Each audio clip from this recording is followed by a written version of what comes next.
Happy Monday. This week we return to our series on the parables, these ingenious stories that Jesus tells that sort of smuggle truth under the radar. They allow us to step into a world and to learn things about God and about ourselves that we might otherwise not be able to learn and to see. We're turning to this week and part of next to the most famous parable of all. I think the parable of the Prodigal Son. It's found in Luke chapter 15, beginning in verse 12.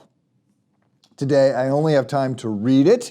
I'm going to do that in its entirety. As I said, we'll be here the rest of this week and the start of next week. By the way, I grabbed this. I was going to read it out of the Bible. This is the King James Version, so I'm going to stick with my notes where I have it written in the NIV.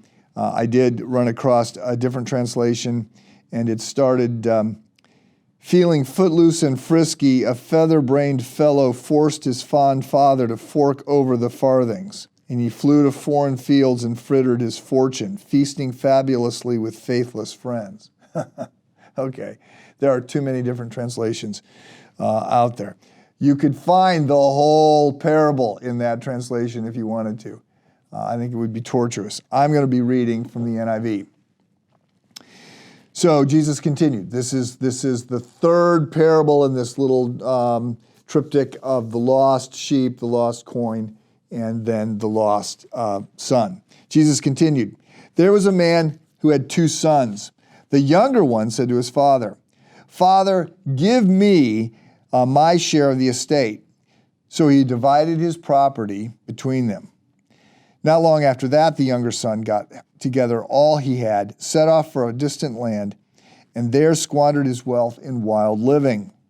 After he had spent everything, there was a severe famine in that whole country, and he began to be in need.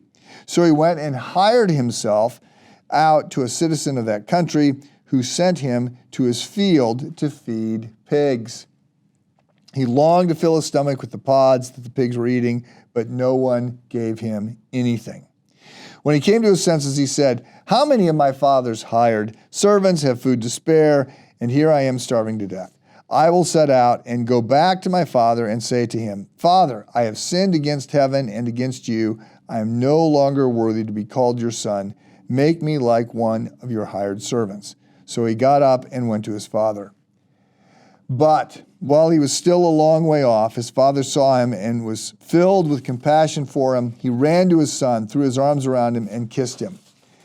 The son said to him, 'Father, I have sinned against heaven and against you. I am no longer worthy to be called your son.'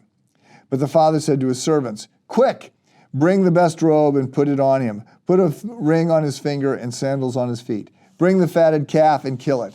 Let's have a feast and celebrate. For this son of mine was dead and is alive again. He was lost and is found.' So they began to celebrate. Meanwhile, the older son was in the field. When he came near the house, he heard music and dancing. So he called one of the servants and asked, 'What's going on?' 'Your brother has come,' he replied, 'and your father has killed the fatted calf because he has him back safe and sound.' The older brother became angry and refused to go in. So his father went out and pleaded with him. But he answered his father, 'Look, all these years I've been slaving for you and never disobeyed your orders. Yet you never gave me a young goat so I could celebrate with my friends. But when this son of yours who has squandered your property with prostitutes comes home, you kill the fatted calf for him.'